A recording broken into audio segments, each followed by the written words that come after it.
ప్రధానమైనటువంటిది ఇప్పుడు ఉండి నియోజకవర్గం. ఇది అందరికీ తెలుసు. చాలా ప్రఖ్యాతిగాంచిన నియోజకవర్గం.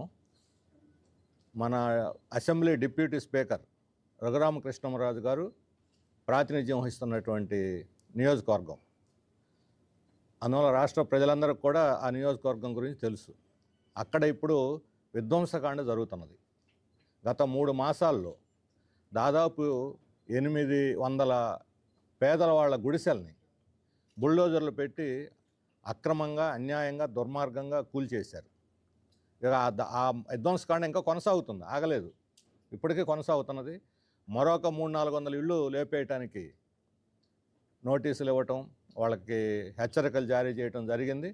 వాళ్ళు చేసిన పాపం వల్ల 40-50 సంవత్సరాలుగా సొంత ఇల్లు లేకపోయినా కాలువ గట్ల మీదో, రోడ్డు మీదో, ఎక్కడ ప్రభుత్వం పొరంబో ఖాళీ స్థలం ఉంటే అక్కడ వేసుకొని, అక్కడ మంచినీళ్ళు లేకపోయినా, కరెంట్ ఉన్నా లేకపోయినా, కనీస సౌకర్యాలు ఉన్నా లేకపోయినా, పొట్టకూటి కోసం ఎక్కువ భాగం టీడీపీ ఓటేసినటువంటి వాళ్ళు. ఒక మహిళ 3 నెలల క్రితం వచ్చి నోటీస్ ఇచ్చారు. ఆమె అక్కడికక్కడే గుండె ఆగి స్పాట్లోనే చనిపోయింది. 3 రోజుల తర్వాత ఆమెకు నోటీస్ ఇచ్చారు, నువ్వు ఇల్లు తీసేయమని. చనిపోయిన ఆమెకి నోటీస్ ఇచ్చింది. ఇది ప్రభుత్వం యొక్క దౌర్భాగ్యం. లక్ష్మి ఆమె పేరు. మన అది పాలకోడేరు అల్లూరి సీతారామరాజు నగర్ కాలనీ, దాని పేరు కూడా. అల్లూరి సీతారామరాజునే గుండెల్లో పొడిచినట్టుగా ఉంది. చూస్తే బ్రిటిష్ వాళ్ళు చంపేశారు, వీళ్ళు మళ్ళీ ఆయన రఘురామకృష్ణరాజు ఇంకోసారి చంపేస్తున్నాడు అల్లూరి సీతారామరాజుని. అట్లాగే సింగిల్ ఉమ్మన్లు చిన్న చిన్న పిల్లల్ని పెట్టుకొని గుడిసె కూల్ చేసే రోడ్డు మీదనే పక్కన సామాను పెట్టుకొని పక్కింట్లో తలదాచుకుని పుట్టకొకరు చెట్టుకొకరు అయిపోయి ఏమిటి మన పరిస్థితి అని. పోనీ వాళ్ళు ఏమైనా అక్రమంగా ఉన్నారా, నీకు తెలియకుండా ఉన్నారా? 40-50 ఏళ్ళ నుంచి ప్రభుత్వ స్థలంలోనే ఉన్నారు. వాస్తవం అది. ప్రభుత్వ స్థలంలో ఇళ్ళు వేసుకోవడం పేదలకున్న హక్కు. వాళ్ళకి నువ్వు పట్టా ఇవ్వాలి. ఇస్తామని తెలుగుదేశం ప్రభుత్వం వాగ్దానం చేసింది. పట్టా ఇస్తామని వాగ్దానం చేసి ఈరోజు చంద్రబాబు నాయుడు గారు పట్టాల ఉత్సవాలు కూడా జరుపుతూ ఉన్న పేదవాళ్ళని 1000 కుటుంబాలని ఉండి నియోజకవర్గంలో లేపేస్తున్నారంటే మనం ఊహించలేనటువంటి విధ్వంసం ఇది. పోనీ అందరి పట్ల ఇలాగ ఉన్నారా? నేను చూసినటువంటి పాలకోడేరు మండలంలో పేదవాళ్ళు ఇళ్ళు వేసుకున్నటువంటి వెనక భాగంలో అదే పోరంబోక స్థలంలో దాదాపు 15 ఎకరాల్లో భూస్వాములు ఆక్రమించే వాళ్ళు పంటలు వేసుకుంటున్నారు. 4 నోటీసుల వల్ల. ఆడ సర్వేరాళ్ళు ఉన్నాయి, ప్రభుత్వం బాధిన సర్వేరాళ్ళు ఉన్నాయి. సర్వేరాళ్ళ లోపలకు కూడా తీసుకొచ్చి వాళ్ళు పంట వేసుకుంటున్నారు 15 ఎకరాల్లో. ఇక్కడ ఉన్న 150 కుటుంబాల కింద ఉన్నది 10 ఎకరాలు అయితే అక్కడ 5-6 భూస్వాముల కింద 15 ఎకరాలు ఉంది. వాళ్ళకి జోలికి పోవటంలో. ఈ కాలువ కట్ల మీద ప్రభుత్వ స్థలంలో కొబ్బరి చెట్లు ఉన్నాయి.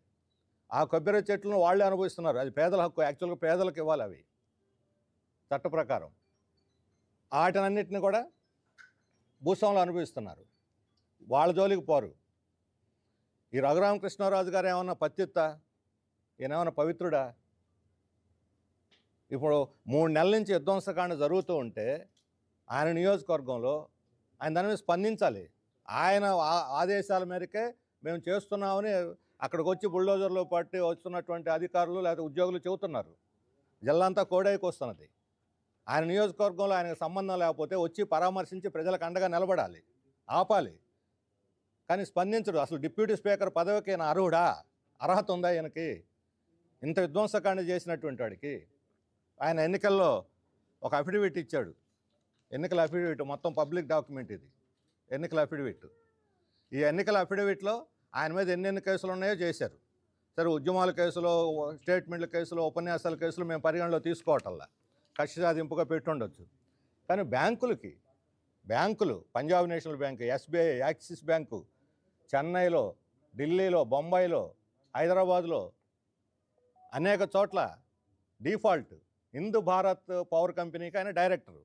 హిందూ భారత్ పవర్ కంపెనీ లోన్లు తీసుకొని నష్టాలు వచ్చిందని డిఫాల్ట్ ఎగ్గొట్టేస్తే వాళ్ళు కేసు పెట్టారు. ఎస్బీఐ కేసు పెట్టింది, యాక్సిస్ బ్యాంక్ కేసు పెట్టింది, పంజాబ్ నేషనల్ బ్యాంక్ కేసు పెట్టింది. ఒకటి 600 కోట్లు, ఒకటి 237 కోట్లు, ఇంకోటి 25 కోట్లు. ఈ అఫిడవిట్లో ఆయన పేర్కొని ఇంకా తెలియకుండా ఎన్నో ఉన్నాయి. మరి ఏమిటి? దీనికి ఏం సమాధానం చెబుతారు? ఇదేనా ఆదర్శం? రాజకీయ నాయకుల ఆదర్శం ఇదేనా? మీరు మాత్రం 100,000 కోట్లు తీసుకొని బ్యాంకుల్లో ఎగ్గొట్టేసి కేసులు మాఫీ చేయించుకోవచ్చా? పేదవాళ్ళు మాత్రం ఒక 72 చదరపు గజాల స్థలంలో ఉండకూడదా? వాళ్ళకి ఇచ్చినటువంటి చూస్తే మీకు అందరికీ సర్క్యులేట్ చేసాము. ఎంత అన్యాయంగా ఉంది. 1905 చట్టం, బ్రిటిష్ వాళ్ళ చట్టం. అన్ని చట్టాలు మారుస్తారు. కానీ బ్రిటిష్ వాళ్ళు ఇచ్చిన 1905 చట్టం ప్రకారం ఇల్లు తీసేయటం కాదు, ఇంట్లో ఉన్న సామాను కూడా వాళ్ళే స్వాధీనం చేసుకుంటారట. ఇంట్లో ఉన్న సామాను కూడా వాళ్ళదేనట హక్కు. ఇల్లు ఖాళీ చేయకపోతే కూల్చేస్తారట. ప్రత్యామ్నాయం ఎవరు? ప్రభుత్వానికి బాధ్యత లేదా? అక్కడున్న పాలకోడేరులో 150 ఇళ్ళు 137 ఇళ్ళు ఉంటే అందులో 54 ఇళ్ల వాళ్ళు కోర్టుపై స్టే తెచ్చుకున్నారు. 54 ఇళ్లకు కోర్టు స్టే ఇచ్చిందంటే అర్థం ఏమిటి? ప్రభుత్వ స్థలంలో ఇండివిజువల్ వ్యవహారం కాదు కదా. అంటే 54 వాళ్ళని వదిలేసి మిగతా వాళ్ళని ఎట్లా కూల్చేస్తారు? వాళ్ళు ఉండవచ్చు కోర్టు అంటే, మిగతా వాళ్ళని ఉంచవచ్చనేగా. అదేమన్నా ఇండివిజువల్ విషయం? మొత్తం కాలనీ రోడ్డు పక్కన అది కాలువ గట్ల మీద వేసుకున్నారు. కోర్టు కేసులు సగం ఇళ్ళు ఉన్నాయి. ఆ కోర్టు కేసులో ఇళ్ళు కూడా కూల్చేశారు. Violation, court ధిక్కరణ. నిన్న మనం చూసాం సుప్రీంకోర్టు గవాయి కాబోయే సుప్రీంకోర్టు చీఫ్ జస్టిస్ స్టేట్మెంట్ ఇచ్చాడు.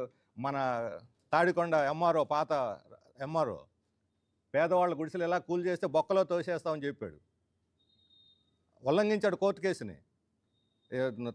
సికింద్రాబాద్ సెంట్రల్ జైలుకి వెళ్తావా లేకపోతే ఢిల్లీ తిహార్ జైలుకి వెళ్తావా అని అన్నాడు ఆయనే. ఆయనకి ఆవేశం వచ్చింది దుర్మార్గం చూసి. ఎప్పుడో 10 ఏళ్ల క్రితం జరిగిన దుర్మార్గం. మొన్న ఉత్తరప్రదేశ్లో జరిగిన బుల్డోజర్ కల్చర్ మీద సుప్రీంకోర్టు కన్నెర చేసింది. ఇలాంటి వ్యవహారాలు చల్లవని. సుప్రీంకోర్టు మందలిస్తున్నా, అధికారులను తీసుకుపోయి జైల్లో పెడుతున్నా, కోర్టులో చేతులు కట్టుకొని గంటల తరబడి వెయిట్ చేసి నిలబడి పోతారని ఇళ్ల దగ్గర పోలీసులు కాపలా పెట్టారు. ఒకరు 10-15 మందిని పెట్టి హౌస్ అరెస్టులు చేశారు. ఏమిటి ఇళ్ల దగ్గర పోలీసులు కాపలా పెట్టారు. ఒకరు 10-15 మందిని పెట్టి హౌస్ అరెస్టులు చేశారు. ఏమిటి దుర్మార్గం? ఒక 10 ఇళ్ళు 50 ఇళ్ళు కోల్చడానికి ఒక 100 మంది పోలీసులు కావాలా? ఎవరి మీద యుద్ధం ప్రకటిస్తున్నారా? ప్రజల మీద వీళ్ళు ప్రజల మీద యుద్ధం ప్రకటిస్తుందా ఈ ప్రభుత్వం అడుగుతున్నాను. మరి రఘురామకృష్ణరాజు గారు ఇంత దుర్మార్గాలు చేస్తుంటే, అధికారులని పోలీసులను ఉపయోగించి పేదల మీద ఉసుగొలుపుతూ ఉంటే, ఇప్పుడు ఆయన ఏమంటాడు? మీరేమో నాకు ఇళ్ళకు పోయారు పాపం, కాళ్ళ వేళ పడ్డారు, మా ఇల్లు ఉండనియండి, మళ్ళీ లేకపోతే వేరే చోట ఇల్లు ఇవ్వండి, మాకు ఇల్లు కట్టివ్వండి. ఇళ్ళు లేవు, స్థలం ఇవ్వలేదు, ప్రత్యామ్నాయం చూపలేదు, గూడు కొట్టేసి కనీసం వాళ్ళకి షామ్యాన వేసి నీడ కల్పించలేదు, తిండి పెట్టలేదు. ఏం బాధ్యత లేదా? మానవత్వం ఉన్న ప్రభుత్వం కాదా ఇది? పేదవాళ్ళని ఇల్లు లేకుండా చేసి వాళ్ళు ఎండలో ఆడ వేసుకొని ఉంటే కనీసం తిండి పెట్టరా? మంచినీళ్ళు ఎవరా? ఏమిటి కారణం అంటే, ఎవరో రిట్రిపీట్ చేశారంట, పక్కన కాలువ చూశాను, చాలా బాగున్నాయి నీళ్లు. అలా మొత్తం ఎన్విరాన్మెంట్ పేరు చెప్పి కాలువలు మురిగి చేస్తున్నారని మన డ్రైనేజ్ నీళ్ళు అందరూ ముఖ్యమంత్రి గారితో సహా ఈ డ్రైనేజ్ నీళ్ళన్నీ ఎక్కడ కలుస్తున్నాయి? కృష్ణానదిలో కలుస్తున్నాయి. ఏం చేయాలి వాళ్ళని? పంట కాలువలో కలిస్తే మీరు డ్రైనేజ్ వేయండి, కాలువ వేయండి. అసలు వీటి వల్ల మొత్తం పెద్ద ఆక్వా చెరువులు, ఈ వాళ్ళ ప్రాసెసింగ్ యూనిట్లు, వాటి వల్ల పొల్యూషన్ అవుతుంది. యనమదొర్రు భీమవరం మధ్యలోంచి పోతుంటుంది ఒక పెద్ద డ్రైను. ఎంత మురికిగా ఉంటుంది, ఎంత అన్యాయంగా ఉంటుంది. దాని మీద ప్రజలు పోరాడారు. కానీ ఏం ప్రభుత్వాలు స్పందించాలి. గత ప్రభుత్వం కానీ ఇప్పుడు ఎవరు స్పందించలేదు. ఎవరు కారణం? కాలువలు పొల్యూషన్ కావటానికి పేద ప్రజల కారణం. ఇళ్లలో స్నానం చేసుకుని పాత్రలు కడుక్కునే వాళ్ళతో పొల్యూషన్ అవుద్దా?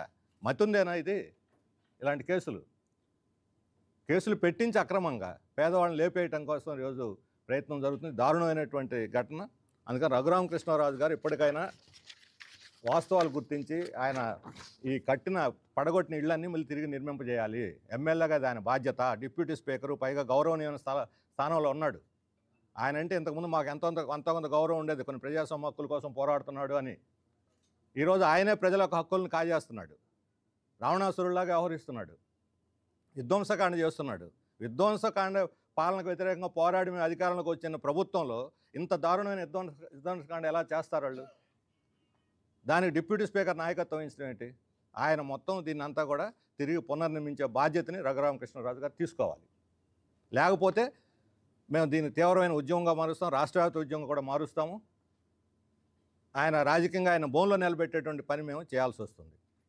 చంద్రబాబు నాయుడు గారు ఈరోజు P4 ప్రజల ఉద్ధరణ, ఇళ్ళు కట్టించడం గురించి